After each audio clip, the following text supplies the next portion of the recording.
Hi friends, welcome to my channel. TET எக்ஸாமுக்கு prepare பண்ணிக்கிட்டு இருக்க ஆசிரியர்கள் அனைவருக்கும் வணக்கம். இது உங்களுக்கான ஒரு tips video.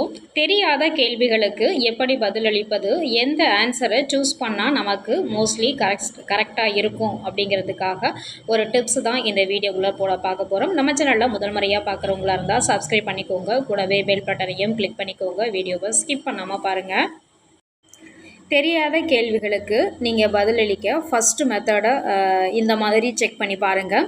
First method odd one out. கொடுத்துருக்குற 4 ஆப்ஷனில் 3 ஆப்ஷன் ஒரே மாதிரி இருக்கலாம், அதாவது ஒரே மீனிங்கில் வேறு வார்த்தைகள் கொடுத்துருப்பாங்க. அப்போ தனியாக இருக்கிற ஒன்றை ஆன்சராக நீங்கள் கண்டிப்பாக சூஸ் பண்ணீங்க அப்படின்னாக்க அது ஆன்சராக இருக்க 100% வாய்ப்பு இருக்குது.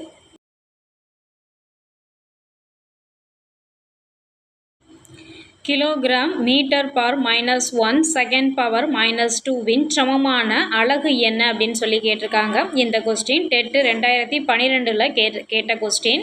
இதில் ஆன்சர் எப்படி நம்ம சூஸ் பண்ணணும் அப்படின்னு பார்த்தீங்க அப்படின்னாக்கா, இதில் கலோரி அப்படிங்கிறது ஆற்றலின் அலகு, நியூட்டன்கிறது விசையின் எஸ்ஐ அலகு, ஜூல்ங்கிறது செய்யப்பட்ட வேலையை குறிக்கும், பாஸ்கல்ங்கிறது அது அழுத்தத்திற்கான அலகு பாஸ்கல்னு சொல்கிறாங்க. அப்போ இது 3லையுமே கலோரி, ஜூல், நியூட்டன் இந்த 3 அலகுமே ஒன்றோட ஒன்று தொடர்புடையது தான். வேலை, ஆற்றல், விசை இது 3க்குமே தொடர்பு இருக்குது. ஆனால் அழுத்தம் நம்ம கொடுக்குற ஃபோர்ஸ்னால் வர்றது. அப்போ அது மட்டும்தான் டிஃப்ரெண்ட்டாக இருக்குது. அப்போ பாஸ்கல்ங்கிறது தான் கரெக்டு. நெக்ஸ்ட் கொஸ்டின் பாருங்கள். கம்ப நாடகத்தின் யாப்பு வண்ணங்களுக்கு கூறப்படும் கணக்கீடு என்ன அப்படின்னு சொல்லி கேட்டிருக்காங்க. ஆப்ஷனை பார்த்தீங்க அப்படின்னாக்கா 3 ஆப்ஷனுமே 100க்கு மேலே தான் இருக்குது. ஒரே ஒரு ஆப்ஷன் 100க்கு கீழே இருக்குது. இது மட்டும் தனியாக இருக்குது. அப்போ ஆட் ஒன் அவுட்டுங்கிற ப்ரொசீஜரில் நீங்கள் ஆப்ஷன் ஏவை கண்டிப்பாக நீங்கள் சூஸ் பண்ணலாம். இதுதான் கரெக்டான ஆன்சரும் கூட. செகண்ட் மெத்தட் பார்த்திங்க அப்படின்னாக்கா எலிமினேஷன் முறையில் ஆன்சரை சூஸ் பண்ணுறது. இந்த கொஸ்டினை பாருங்கள். மனிதனின் செவியால் தாங்கிக் கொள்ள முடியாத செவியை பழுதாக்கும் ஒளிச்செறிவின் மதிப்பு என்ன அப்படின்னு சொல்லி கேட்டிருக்காங்க. இதில் நமக்கு செவியை தாங்கிக் கொள்ளாத மேக்ஸிமம் நாம் இந்த செவி உணர்வு நெடுக்கும் இது எல்லாமே படிச்சிருப்போம். இதில் நமக்கு கண்டிப்பாக இதில் நல்லா பேசிக்கான நாலேஜ் இருக்கும். இதில் செவியை பழுதாக்கும் அப்படிங்கிறதுனாலேயே நம்ம டிபி தான் வரும். இதில் WM⁻2 வர வாய்ப்பே இல்லை. செவி உணர் நெடுக்கம் படிச்சிருக்கோம், நம்ம ஹெட்ஸு டிபி தான் படிச்சிருக்கோம். இது நம்ம படிச்சிருக்க மாட்டோம்.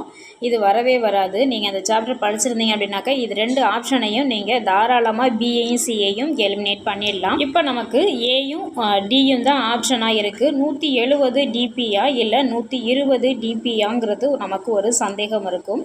இப்போ என்ன பண்ணுங்க அப்படின்னாக்கா க்ளோஸ் ரிலேட்டட் வேல்யூ, இப்போ நீங்கள் எல்லா ஆன்சரில் உள்ள நம்பர்ஸை மட்டுமே க்ளோஸ் ரிலேட்டட் வேல்யூஸை நீங்கள் செக் பண்ணி பாருங்கள்.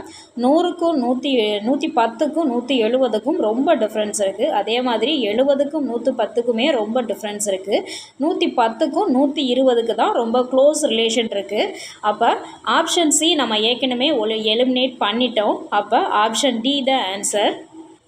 இந்த பாருங்கள். இதுவும் டெட்டில் கேட்ட கொஸ்டின், 2012 கேட்ட கொஸ்டின்ஸ் தான். வகுத்தல் கணக்கு ஒன்றில் வகுபடும் எண் 1261 மற்றும் வகுக்கும் எண்ணானது ஈவில் பாதியாக உள்ளது. மீதி எண் 11 எண்ணில் வகுக்கும் எண் என்ன அப்படின்னு சொல்லி கேட்டிருக்காங்க. இதில் கொடுத்துருக்குற ஆப்ஷனை பாருங்கள். இதில் 3 ஆப்ஷன் அடுத்தடுத்த, அதாவது 10 வித்தியாசத்தில் 3 நம்பர்ஸ் கொடுத்துருக்காங்க. ஒன்ஸ் டேர்மில் 3 ஆப்ஷன்லையுமே 5ங்கிறத கொடுத்துருக்காங்க. அப்போ சிங்கிளாக இருக்கிற இந்த 20ங்கிற ஆப்ஷன் வராது, ஆப்ஷன் ஏ வராது. அப்போ மீதி இருக்கிற 3ல் எது ஆன்சர் அப்படிங்கிறத நம்ம செக் பண்ணணும். கொடுத்துருக்குற ஆப்ஷன் 3மே இடைவெளி 10 இருக்குது. அதே மாதிரி ஒன்ஸ் டேர்ம் 3லையுமே 10 இருக்குது. இப்படி இருக்கும்போது கன்ஃபியூஸ் ஆகும்போது நீங்கள் ஆப்ஷன் ஏயும் கம்பேர் பண்ணணும். ஆப்ஷன் ஏவோட க்ளோஸ் ரிலேஷனில் எந்த நம்பர் இருக்குதுன்னு பாருங்கள். அந்த நம்பர் தான் உங்களுக்கு ஆன்சராக இருக்கும். அப்போ 20ஓட ஆன்சர் க்ளோஸாக இருக்கிறது 25. அப்போ ஆப்ஷன் பி த ஆன்சர். இந்த கொஸ்டினை பாருங்கள். ஒரு சலவை இயந்திரத்தின் விலை 6000, விலையின் 20% தள்ளுபடி செய்யப்படுகிறது. பின்பு சேவைக்காக 10% விலை உயர்த்தப்படுகிறது. புதிய விலை என்ன அப்படின்னு சொல்லி கேட்டிருக்காங்க. இதில் ஆப்ஷன்ஸ் எல்லாத்தையுமே செக் பண்ணி பாருங்கள். 3 ஆப்ஷன் வந்து 5000க்கு மேலே இருக்குது, ஒரு ஆப்ஷன் மட்டும் 4000ல் இருக்குது. அப்போ ஆப்ஷன் ஏ வராது. கொடுத்துருக்குற 3 ஆப்ஷனையும் நீங்கள் கம்பேர் பண்ணி பாருங்க. அதனுடைய க்ளோஸ் ரிலேஷனில் என்ன இருக்குது அப்படிங்கிறத பாருங்கள். 1250க்கும் 1200க்கும் இடையில் 120 120 வந்து வித்தியாசம் இருக்குது. அதே மாதிரி 100க்கும் 400க்கும் இடையில் 300 வித்தியாசம் இருக்குது. 100க்கும் 280க்கும் இடையில் 180 வித்தியாசம் இருக்குது. ஆப்ஷன் ஏவை கம்பேர் பண்ணும்போது பார்த்தீங்க அப்படின்னாக்க ஆப்ஷன் சி தான் கொஞ்சம் க்ளோஸ் ரிலேஷனில் இருக்குது, 80 வித்தியாசத்தில் இருக்குது. அப்போ ஆப்ஷன் சி தான் ஆன்சர்.